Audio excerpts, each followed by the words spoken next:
Welcome to the Plant-Free MD podcast with Dr. Anthony Chafee, where we discuss diet and nutrition and how this affects health and chronic disease, and show you how you can use this to optimize your health and happiness, both mentally and physically. Hey everyone, it's Dr. Anthony Chafee here with another episode of the Plant-Free MD podcast, and I'm here with members of the Carnivorevitality, Edmund and Daniel. They just started a new YouTube and social media base looking at their journey with carnivore. So guys, thank you very much for coming on. It's nice to have you. Yeah, thank you so much, Dr. Chafee. Yeah, awesome. So can you guys tell me, maybe start with Edmund first, how did you guys come around to carnivore? What made you interested in it in the first place? Yeah, so I've probably been interested in nutrition and kind of how to improve my health for probably a couple of years now. When I was around 16, I started taking it a bit more seriously and just kind of loosely looked into it, watching videos, hearing different people's opinions.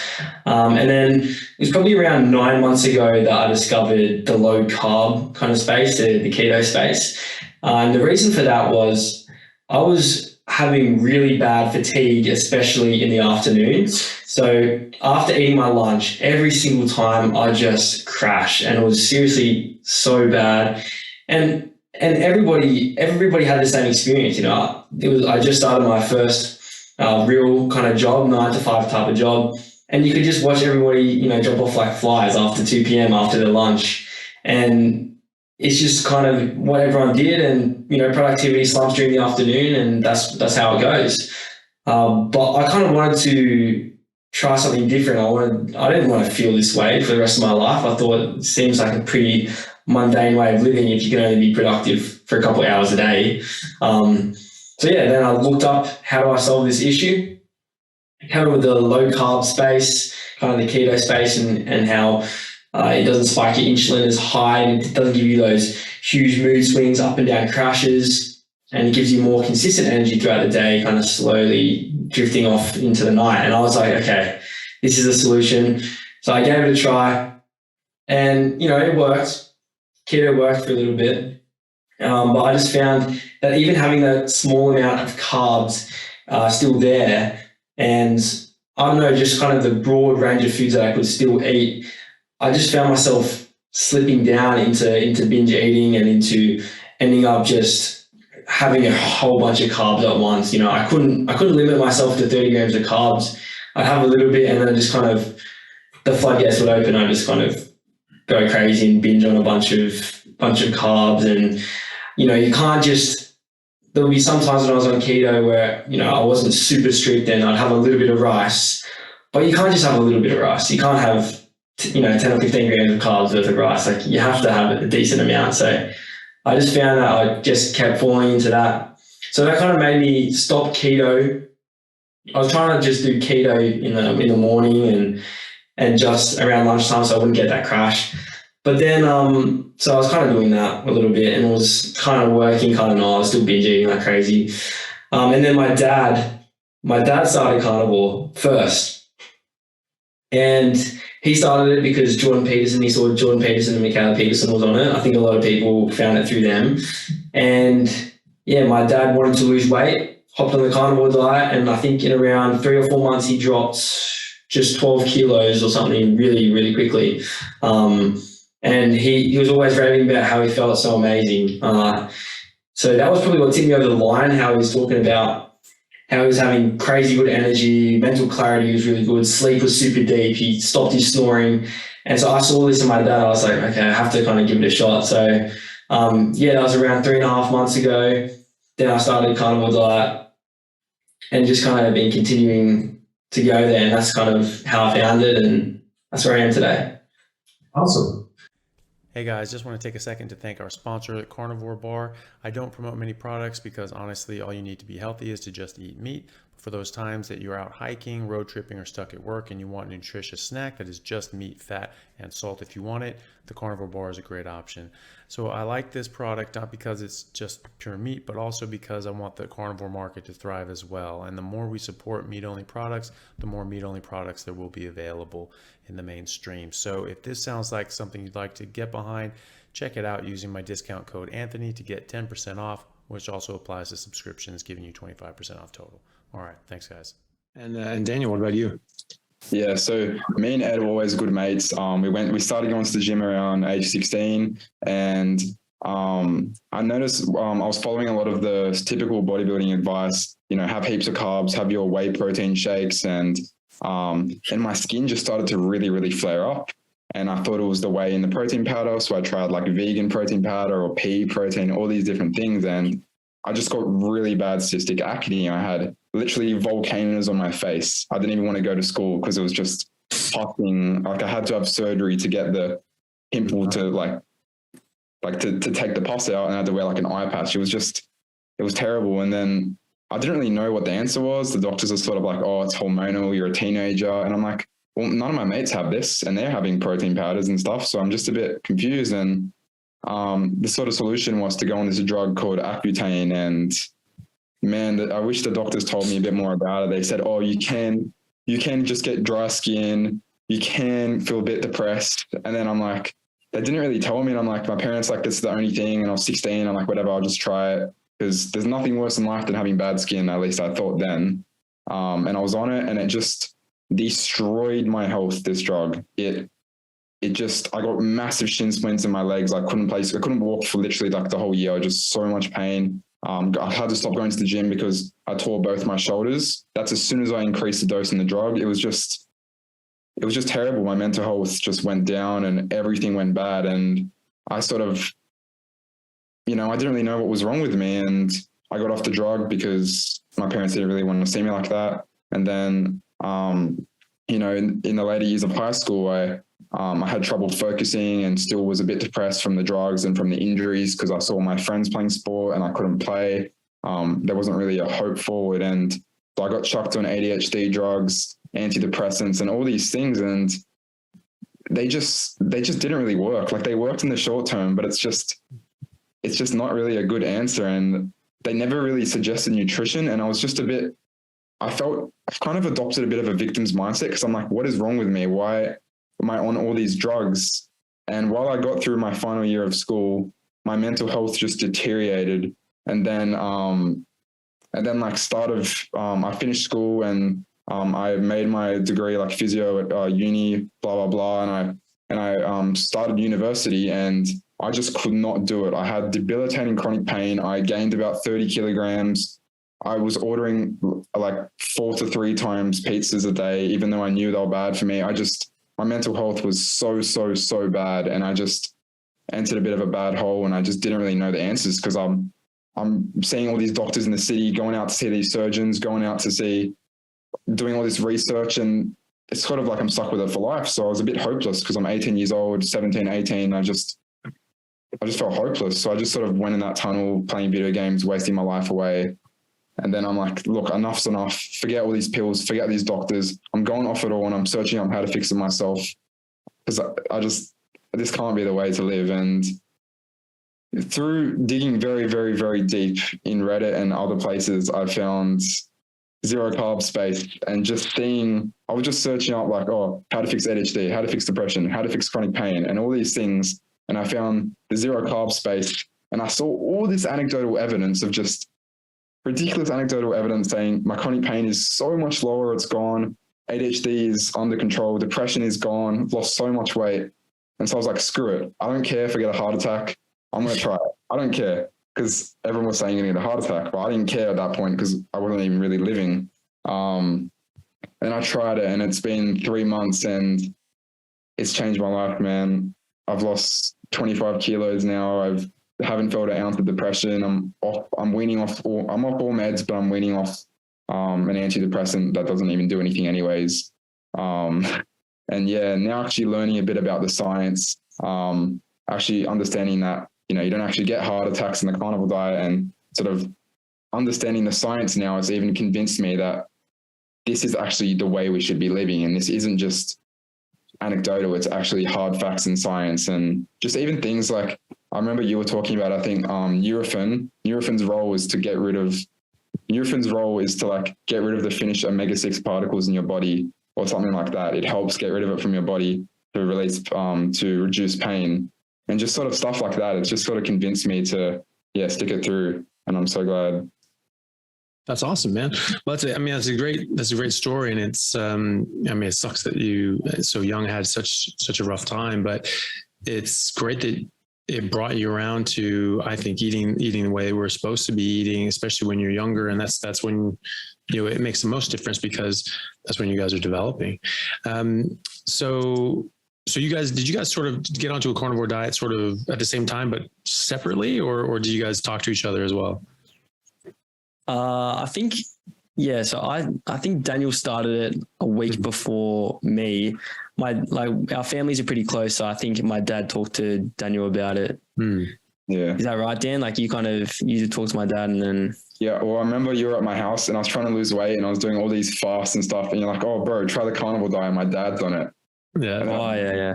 And then you started it like a week after, because I'm like, oh my gosh, you got to try this. Mm-hmm. But that kind of researching, I think at first, kind of how we were looking for low carb options, I think we kind of did that independently. I don't really remember talking to Daniel much about it in the early days, but yeah. Yeah, cool. And then so you guys are 3 months now, is that right? Yeah, just over. Yeah. Yeah. And so, what made you guys decide to start the Carnivorevitality platform? Yeah. Well, we just felt incredible. It felt like it changed our lives. It changed my life, but I think it changed Daniel's life even more, like way more than mine. And then we kind of just saw that there's this huge need, for this information out there, and there's so many lies that have been told and so deeply ingrained into us that I just feel like it has to be shared with the rest of the world. And also, I think a lot of younger people wanted to kind of talk to younger people about it. I think in the carnivore space at the moment is mainly 40 to 50-year-olds, which is, it's great. But if we can, reach more younger people about it, that'd be even better. So yeah, and on Ed's, so we actually started it on Ed's birthday. He came over and I think we cooked up some steak as his cake or whatever. And then we're just like, screw it. Let's just record a YouTube video with no editing. Let's just record it. And you can go back in our channel and find it. And we just recorded it, said our story sort of, and just said, we want to help you guys, and just posted it. And ever since then, just kept on going, I guess. Yeah, that's just how you get started. You just start, and yeah, but that's good. So on your show, are you specifically trying to reach like a younger audience, or just talk about carnivore in general? What's your main, what's your purpose behind the channel? I think just being another voice as well, just generally. We haven't really specifically tried to reach a younger audience. I mean, we kind of have in some respects, like with our type of content, and just being young ourselves, I think also just can be helpful to reach younger people. But yeah, I think our mission would be to just be another voice in the carnivore space, hopefully create more engaging, watchable content that, for someone with a reduced attention span would be able to, watch a bit better. That's probably good. Yeah, I remember I was talking to some, I think he was a vegan guy. He's reasonable. And we were just sort of going back and forth talking about some things. He was messaging me, and he was asking me a whole bunch of just normal things that are very reasonable and normal to ask in this sort of, discussion. And I said, look, actually, like the first video I did I answered all of those questions. Like, that's why I did that. It's sort of a good starting point. And so I sent him the link. He's like, all right, yeah, I'll check it out. And then I get a message back from him like 30 seconds later, like, whoa, 44 minutes, not going to happen. This is actually a complex topic, Yeah. We're talking all the main arguments, for and against carnivore and vegan diets.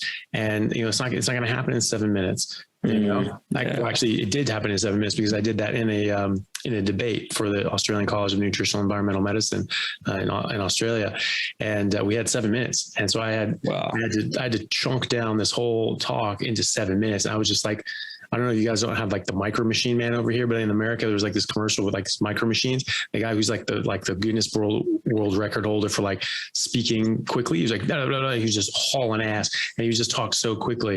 And so that's why that's why I felt like I was like the Micro Machine Man, just like talking super high pace, just trying to get all this stuff out there, and just and obviously couldn't go into any detail with it. But yeah, so I chunked it in 7 minutes. But that was that 44-minute one was just me actually talking at a more normal pace and going to a bit of detail. So it actually filled out quite a lot. So that's how fast I was talking. But they wouldn't, didn't even want to touch it. He's like 40 minutes. Absolutely not. I'll be dead by then. There's no point. And so it's good to get, shorter content out there. So what are some of the videos that you like putting out? Are you doing your own sort of content? Are you trying to put out interviews, or what do you like doing the most? Yeah. So at first we sort of just got some basic carnivore videos out there just to, get the ball rolling. And recently we want to talk more into the science behind it. It was a bit more anecdotal at first, but recently we've been talking, a bit more about the science behind it, and trying to do a few things like day in the life of eating as a 19-year-old or 18-year-old. And we're definitely trying to, sort of mix it up a bit. What do you think, Ed? That sounds, I kind of agree with that. We're not, obviously we haven't been to medical school or anything. We have very kind of limited knowledge about biology. Not very limited, but we've only been doing it for a few months. We're really pushing kind of learning and pushing ourselves into creating content that's also understandable for other people as well, but trying to still talk about some of the science behind it and the evidence and facts. In the future, we want to do interviews. We want to do informational science stuff. We want to do lots more day in the life, kind of more applicable to everybody. So how to do carnivore on a budget, or doing carnivore in this country, or whatever it is. And just kind of a bit of everything. I reckon. Yeah, nice. And then, so you guys are 3 months into it now at this point. So what are some of the benefits that you've seen now in your daily lives? Ed, you were talking about how this was affecting your athletic performance as well. Can you tell us a bit how you're doing and how you're feeling and what's going on there? Yeah. So the main benefit probably since starting the carnivore diet has been energy levels. I'd always been someone, as I said before, that kind of would eat a big meal and then really crash pretty hard. But I found with the carnivore diet, that doesn't really happen. You can have a decently pretty satisfying big meal, and then straight off the bat, you can do something. You can do exercise, or you can go back to work. You don't have to kind of, have 2 hours just laying on the couch watching TV, trying to regain your energy back so you can actually tackle the day. So that's probably one of the main benefits I've experienced. And then also, as you were saying, athletic performance, that's definitely something that I've seen dramatically improve. I mean, it's very anecdotal and it's pretty weak evidence, right? But just my sprints, especially my sprint speed on the carnivore diet, I noticed when I play a sport called Oz Tag, which is kind of like, it's like rugby, but instead of tackling, you have tags on your shorts and stuff. But even just playing that, I've just noticed my sprint speed has increased dramatically. I was never one of the fastest people on the team. And then since doing carnivore for a few months and a bit of training, and not to mention that training doesn't seem to impact me as much. So I can kind of do a training session and the next day I can do another one. It's not like I'm knocked out for, a couple of days or anything. I've just noticed my sprint speed and just being able to have an advantage over my, fellow competitors it's been pretty crazy. It's never something I expected. I didn't think I was someone that, had any pace, but since I've been on the carnivore diet, my sprint speed has increased a decent amount. Definitely want to make more videos on that, want to quantify it so I can actually prove that it is increasing my sprint speed. And even just holding on to muscle mass. I haven't trained in the gym for like 6 months. due to injuries. I had an injury before I started the carnivore diet. It's kind of a shoulder injury, and I've been taking more action on it, and it's been improving over the last few weeks, and I've been actually getting back into training the last couple of weeks, and I've just noticed that my muscle and my body composition has not really worsened as much as it has previously if I hadn't trained for 6 months. Usually if I hadn't trained for 6 months, I just look like so trash. But I think, I've held on to a decent amount of the muscle, and now getting back into training, I can see the weight going up. I can see the muscle filling in, and yeah, that's definitely a benefit. Yeah, nice. What about you, Dan? Yeah, for me, there's so many, but the main one is probably mood. I've always had a bit of an emotional, I've always been a very emotional person, which isn't really a trait I want as a man. I don't really want to, be dictated by my feelings. I want to do things. And I just always noticed before that, my mood would fluctuate so much. Something would happen. I'd be like, oh, I feel sad, or just even things that life throw at you. But on the carnivore diet, my mood is just so stable. It seems like whatever life throws at me, it's just, okay, this happened. Let's analyze the situation. Let's deal with it. Instead of just, I'm sad, or I can't do it, or this. And it's just really helped my mood so much. I stabilized it more than any antidepressant ever could. And I think that's due to, ketosis, more stable energy as well. And also inflammation. I've had this hamstring tendonitis for maybe like a year now, and I kept on doing rehab on it, and it never got better. And then I couldn't really walk, and within 2 weeks of the carnivore diet, I was able to walk like 5K steps, and I couldn't even walk literally 500 steps. And my doctors were like, what the heck? They had no idea. And just rehabbing from a few surgeries, I noticed that since I've been in the carnivore diet, I'm actually starting to improve my shoulder strength and stuff a bit without it flaring up. I noticed just that decrease in inflammation in the body. It's really, really good. Just also in the brain, just everything, decreased inflammation. Yeah.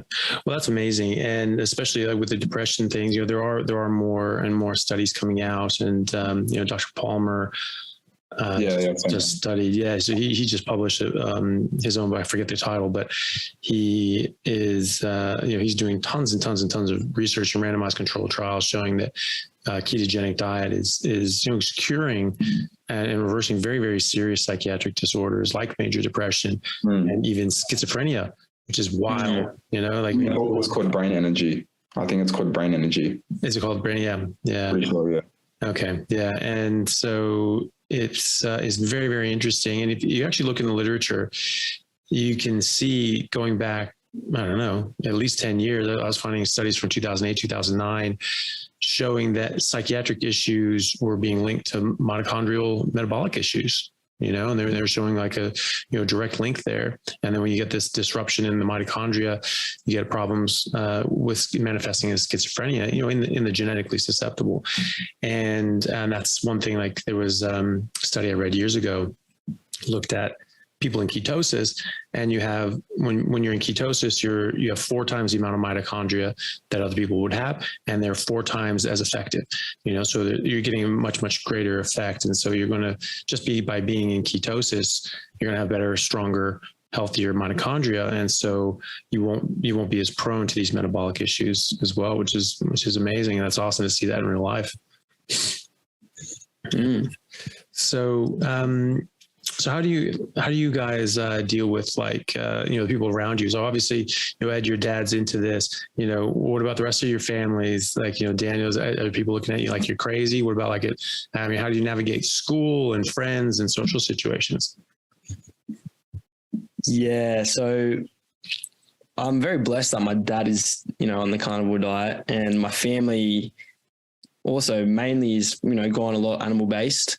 The rest of my family isn't fully carnivore, but they definitely eat a lot more, meat, eggs, more animal-based foods, which means that in our household we have a lot of meat, available, which is just something that is, so grateful for. Yeah.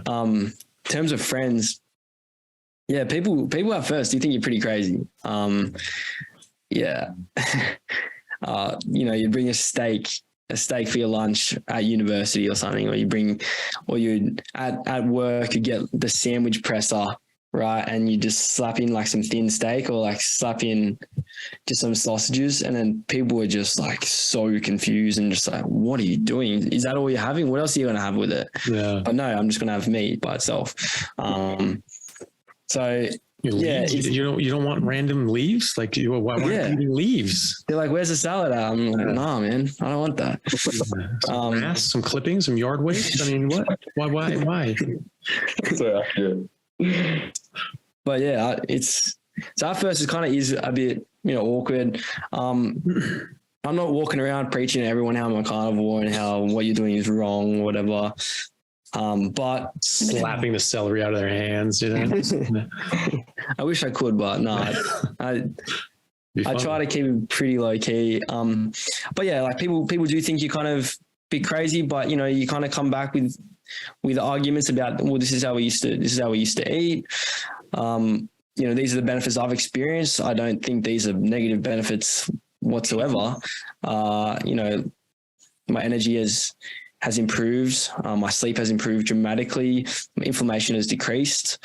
You say that to people and they can't really come back with too much else, because like all they can really come out with is, oh, your cholesterol's too high and you're going to get heart disease. And you can just kind of show, no, that's not what the recent literature is, showing, and that was fabricated. So I think, yeah, at first it can be a bit weird and people might think you're crazy, but over time people get used to it. They kind of respect it. And now we have some of our friends that are, testing the waters with it. So yeah, with me, because my parents were spending all this money on appointments and drugs and stuff, they sort of just witnessed this sort of transformation. I went from this like fat mess to now actually getting back to life and just learning. I just can't keep this information in. I have to tell someone. So if my parents are home over dinner, I'm just going to be telling them, oxalates, anti-nutrients in the vegetables, and all the studies how they're actually fraudulent and all this stuff.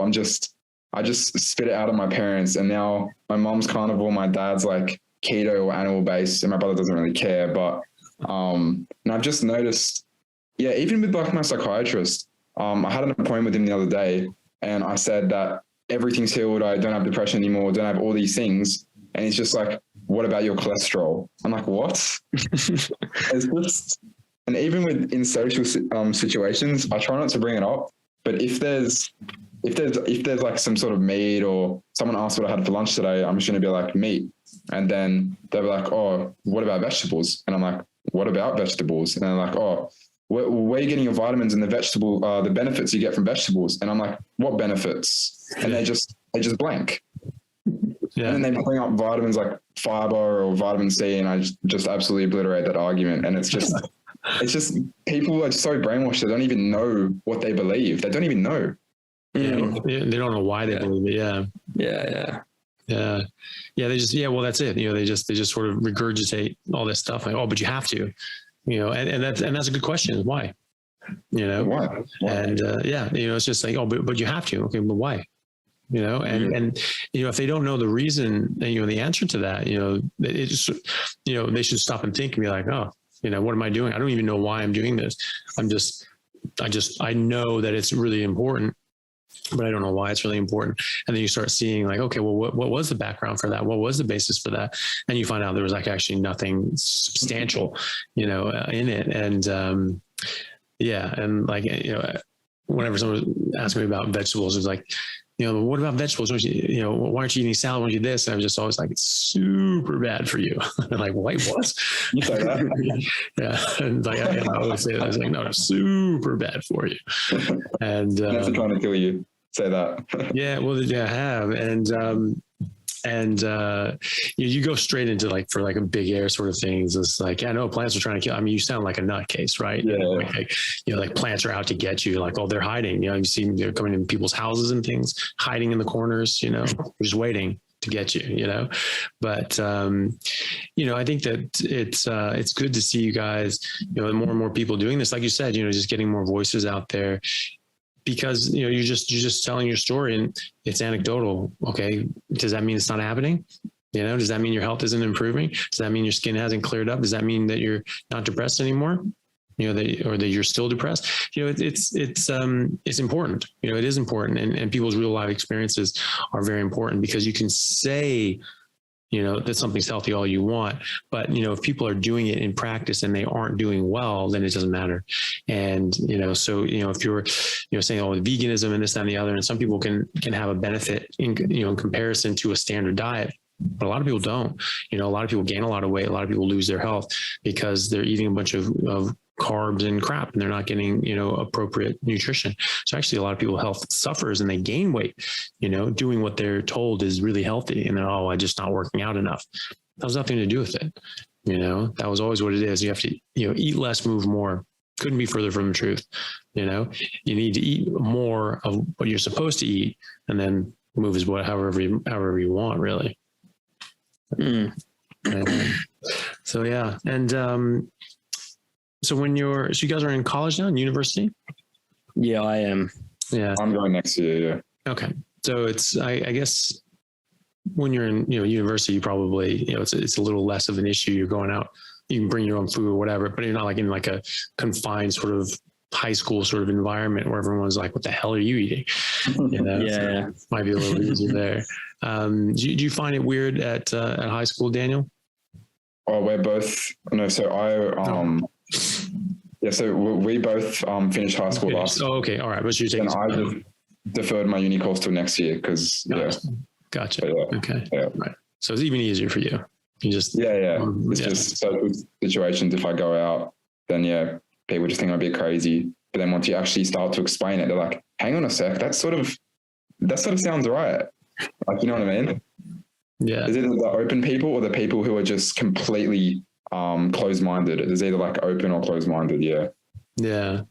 And then have you had to do any sort of other like family get-togethers? I guess, you know, with the holidays coming up, it might be some interesting discussions around the dinner table, but have you guys had any interesting interactions there, and how did you deal with them? You look very uncomfortable, Dan. I had one recently. Yeah. So I'm from an Italian background, and we have a lot of pasta and a lot of, you know, heavy foods, carbs, and all that stuff. And just then slapping off the table, like, just bullshit. And every year I'd always eat it, and I'd always be the guy who eats like 3 servings of it. And this year, everyone else was there with their plate of pasta, and I'm just sitting there with nothing, on my plate, waiting for like the meat, the second course. And everyone's like, "Oh, why aren't you eating this?" And I'm just like, "Oh, you know, I'm not that hungry. I didn't really feel like it, so I didn't want to bring it off." Yeah. And then somehow my mom brought it off or something, and everyone's like, "Oh, what? You don't eat vegetables?" And all these things. And then we just got in this massive sort of, it was like a 1v5. It was like a massive sort of argument, and I'm pretty sure I won it, like pretty. I don't even know what they're talking about. They're like, "Oh, you need a balanced diet. The Mediterranean diet's the best diet. You need to have balance. You need to have your legumes, all the colors. They're just like, you need this." And I'm like, "Yeah, why though? You get all the vitamins in steak." And it's just, it was pretty funny. What about you, Ed? Any? Yeah, my family kind of lives out of town. I haven't seen them for probably a few months. I actually haven't done a thing, but I mean, this Christmas, I'm excited to see how this Christmas goes. Anyway, I normally just go for the meat, like pretty hard anyway. That's what I just go for most. So hopefully they provide enough. And yeah, I'm excited to see how it goes. See how, I don't know, I'll probably make a video on how it went as well, because, you know, there'll be a lot of carnivore videos about how their Christmas was, and hopefully we can convert some of our, I think my step grandpa actually is switched over. He's trying the carnivore diet. Nice. Yeah, because he has some problems, but yeah, it was. You should just stick with the GoPro, like as you yeah. The camera glasses, you got the sunglasses on. Yeah. Have you any stories, Chafee? For me and my family, like, you know, everyone just sort of knows, you know, because I started doing this, I was very interested in it, and I was, you know, vocal about it. And so my family would just mostly just ask me about it, you know, and like, what do you think? But, you know, the thing is that, you know, they knew my background 20 years ago. I just stopped eating plants altogether because of my cancer biology class. And, so I lived with my brother at the time, and I wouldn't eat anything that wasn't meat. And so he was kind of used to it. But then when you're like formally doing this, I'm doing this, then the questions start coming out and be like, but before, when I just didn't eat plants. No one batted an eye. I never had a single question for me. But that was the same thing. When we go to dinners, there's always going to be meat there. My family was always meat centric, but I had everything else as well. And I would always just go for the meat. So then I would just eat the meat during those family get-togethers. As far as interesting encounters, no. My family members and in-laws and things like that, they're like vegan or like really push that, and like I'm really like sort of been like that around that side of the family in a while. So it's like the major clash hasn't happened yet, but you'll get some things, like, well, the other day I was in the operating theater, and there was a nurse who apparently was vegan, and like the anesthesiologist, like, knew, and he's just like, oh, hey, JP, see her? She's a vegan, and just starts like cracking up laughing, just thinking that we're just going to like, go at each other's throats or something. And just start laughing. Like everyone knows it except this nurse. She doesn't know what's going on. And so everyone's just sort of laughing. And they're like, oh, and she's like, oh, well, what's happening? Did you like, not like vegans or something like that? Do you like bash vegans? I was like, actually, no, I don't at all. And then I told her, I was just like, well, I only eat meat. Like I don't eat any vegetables. And we actually got along fine, but it was just that sort of, you anticipate like, oh, you're just going to fight with a vegan. I don't really, I don't fight with people that don't, deserve to be fought with. Most of the time, people that are vegan, like these are people that have the exact same drive and motivation for eating that I do. Just, you're trying to do the right thing. You're trying to eat healthy, and even having broader views on the health of the world and animals at large. Like, I share all of those ideals. I just came to a different conclusion than they did. The answer for me was to eat meat, and, large ruminant meat, you kill it. I'm going to eat like for a big full grown cow, I'll probably need one of those every 2 years, whereas, you're eating plant-based crops, you have to destroy a whole environment just to grow that crop. You have to kill all the animals trying to eat your crops. You kill 25 times the amount of sentient animals to get, 1 pound of protein. So for me, it actually is better, and is also, serves the ecological purpose as well as being just the best thing that we can eat. And I think that without all those other things, it would still be worth it, just because, this is biologically how we're supposed to eat. But if you think about it, we're eating in our natural way, and that way should encourage, nature in general. Right. When we step outside of our nature, and we start doing things outside of nature, that's you inherently have to damage nature. And that's what we're doing with all these crops and things like that. And so I think that, just going back to nature and being as close to that as you can is going to help the environment as well. So, and I was going to say too about the balanced diet thing. I hate that. I hate it. It drives me nuts. It's just like balanced diet. Balance with what? Balance means that like this is, this side here is offset with that side. So you want, good things offset, balanced with bad things. So you want food balanced with poison. That's what you want. You want a balance of, or what are you talking about? What they mean, and they don't even realize they mean this, is that you want a balance of nutrients coming in so that you get enough nutrition, so that you're not nutrient deficient. That's where that came from, because people used to be nutrient deficient, still are nutrient deficient. They're just they have hyper, have more calories than they need and less nutrients. But that's what that really means is it's a balance of nutrients, so that you're getting enough nutrients and you're not deficient in anything. Well, the most balanced thing that you can eat is a steak, a fatty steak. And so that's really what that means. But they don't realize it. They think you have to eat 1,000 different things to get all the nutrients. Oh, I mean, what nutrient is green? You know what I mean? like, or purple. Like that's what they're saying. They're actually saying this. You need to eat the rainbow because all the different colors are different nutrients that you need. Oh, I'm sorry. I didn't know I needed colors. You know, I won't live on in a Lucky Charms factory, you know, like this is juvenile, you know? Mm-hmm. So, you know, that's what it means though, is a balance of nutrients. And then the other one's everything in moderation. That that one's the best one too, because then you ask me, it's like, oh, okay, so it's just everything in moderation. Yeah. Okay. So smoking moderation, drinking moderation, meth in moderation, child abuse in moderation, genocide in moderation, you know, all these things in moderation. Anything in moderation is good, you know? I mean, it's stupid. And it's you can display that. You take things out to their logical conclusion, you know, because I mean, genocide in moderation, you know, Holocaust in moderation, concentration camps in moderation, you know, so, you know, not quite North Korea level, but maybe like Cuba level, you know, concentration camps in moderation, you know, that's fine then. And, you know, so I think that's sort of ridiculous, but, yeah, so I don't know if you guys had similar, frustrating conversations like that. Oh yeah. Make sure you have enough, you know, meat in moderation. You don't have too much meat, you know. The thing with the sugar, keeping sugar in moderation, that's just impossible for our bodies. Like I swear it's kind of deeply coded into us that it's pretty hard to have sugar in moderation. It's extremely addictive. It's like you said before, meth in moderation. I mean, good luck with that, you know. So yeah, and a lot of people say, a lot of people say, you're only doing this for a few months, right? And then in, you know, 6 months time, you add back the vegetables, and I'm like, no, I'm doing this for life. And the whole balance thing, it's like, yeah, I agree. It's even in life, it's like, you know, balance, you know, a bit of TV, a bit of video games. It's like, no, why don't you just do only the good stuff? It sort of applies the same principle. Yeah.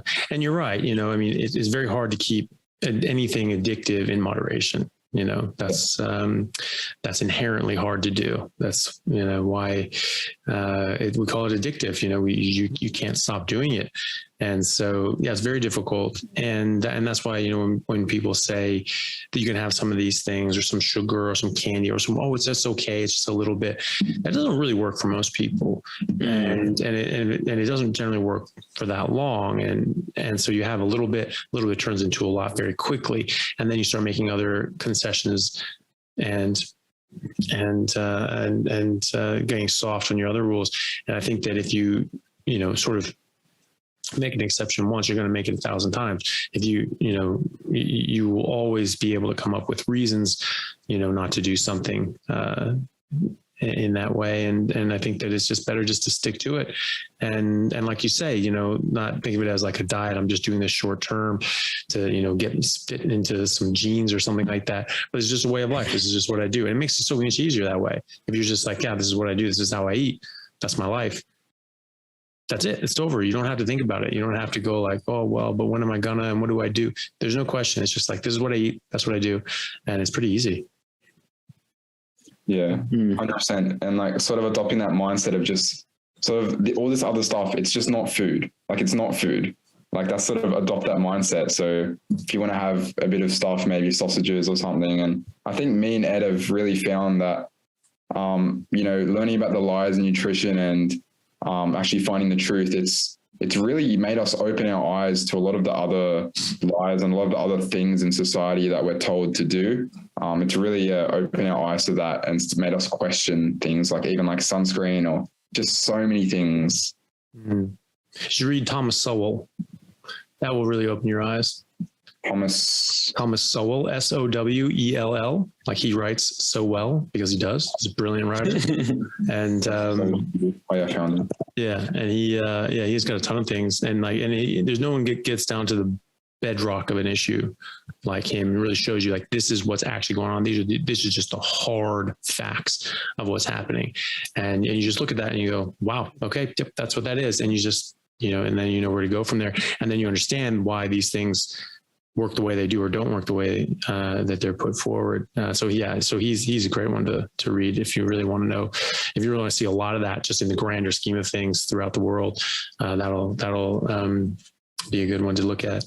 All right, guys. So just before we wrap up, can you guys think of any, like, good, because you guys have just gotten into this, obviously had very good success, but there's always going to be pitfalls and things like that that are difficult for people to overcome before they get into like a steady state that you're in now, where you're just feeling good and you're going with it.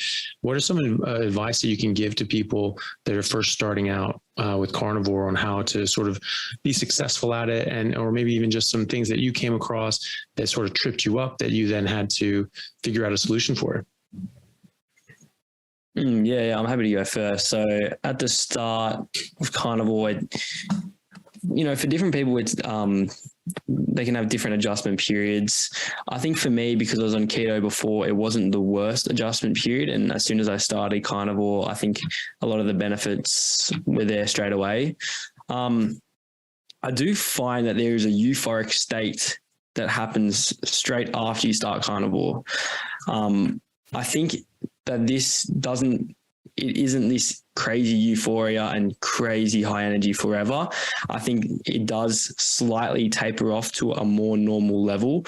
It definitely is way better than it was before, but I do find that there was this spike of euphoria for a short period. However, it does come down a tiny bit. But obviously still it's far superior to the way I was living before, and just for my health in general, it's just so important. So if you do notice that, my advice would just be keep going. You just got to keep pushing through. And who knows, it could go back up into that euphoric state. But just stay consistent and mess around with it as well. If you're having a problem with constipation, you might need to up your fats or something. Experiment with different, having salt or no salt on your meals, dairy or no dairy. Just kind of keep playing around with it and making it the best way for you, I reckon. Yeah. I'd also say that one of the big things that made us stick to it, and especially, for me at least, was to make sure you're educating yourself when you're starting the carnivore diet, because for the first few weeks I was getting, pretty bad diarrhea and constipation, and, feeling really fatigued. But when I go online, I'm, educating myself and learning that everyone else is getting the same experience. Because if you didn't educate yourself, you'd probably quit it because you'd be like, this doesn't work. So I think educating is really important, like educating yourself, learning about it, watching people like yourself, Chafee, on Spotify and stuff. That was really helpful. And I think at the end of the day, you got to have that reason behind why you're doing it. If it's for your kids, you want to be healthier. If it's for your health, if it's for your future, you got to have that why and that reason behind it. And, we can give you all the tips and tricks, but I just think you got to stick it through. And at the end of the day, that better days are coming, and just got to stick it through. Yeah. Yeah, I think those are both really good points. You need to persevere, just sort of keep going. A lot of these things sort of iron out with time, and then just knowing exactly why you're doing this. What are your motivations? What's your reason why you're doing it, and educating yourself and understanding the ins and outs of it. That's, I have a playlist on my YouTube channel just called Carnivore Starter Kit. And I just think that sort of hits a lot of those key points. And that's exactly why I put that together, was because I think that that's really important. When you're trying to justify this to yourself and certainly to other people, it really helps if you know the facts behind all the arguments, because they're all the same arguments. Maybe they come at a slightly different angle, but they all boil down to the same thing. Meat's bad for you. Saturated fat causes raising cholesterol, which causes heart disease. You need all the nutrients from plants. You need fiber. All these things. They're very, very, very similar arguments, and they just come in sort of different forms. And so if you know the background to those things, and you understand the data that's come out, and just the historical record on how these things have been fabricated and people have been misled. There's simple things like the Framingham study. I was taught the Framingham study in medical school. Okay, so in 2009, this was done decades and decades ago, and I was taught that the Framingham study showed that increased levels of cholesterol was correlated with increased levels of heart disease. That's actually not what the Framingham study showed. The Framingham study showed the opposite, literally the opposite, that the more cholesterol you had, the less heart disease you had, and vice versa. And it was just misrepresented by the American Heart Association 2 years later. I don't know how, they're getting away with that, but they did that. And that's what was perpetuated and taught and put in medical school textbooks. Crazy. And people don't know that. And so you just look at that and you just let people know these things, and the truth becomes very, very apparent very quickly. So yeah, I think those are both good pieces of advice. All right, guys. Well, I really appreciate your time. It's good to have you on and good chatting with you guys again. You guys had me on your podcast, and that was a lot of fun. So I'm glad that you guys were able to come on here. So do you guys have any sort of parting words and just let everyone know where they can find you and follow you? Yeah. So you can find us at Carnivorevitality on Instagram and YouTube. We upload like every second day. We try to upload every day, maybe like 5 times a week. So you can find us on there. Okay. Great. Awesome. And you guys so the Carnivore Vitality is the main thing on Instagram and YouTube. And then, okay. Cool. Yeah. Instagram, YouTube. Awesome. Well, cool. We'll put the links to that in the show description, and people can follow you there, and hopefully check out your stuff. And wish you good luck and success in that platform. All right. Thanks, guys. Thanks. Appreciate it for coming on. Thank you. Thanks so much for having us. No worries. Hey guys, thank you very much for taking the time out to listen to what I had to say. If you like it, then please like and subscribe to my YouTube channel and podcast. And if you're on YouTube, then please hit that little bell and subscribe, and that'll let you know anytime I have a new video out, which should be every week, if not more. And if you could share this with your friends, that would help me get the word out and let me know that you like what I'm doing. Thanks again, guys.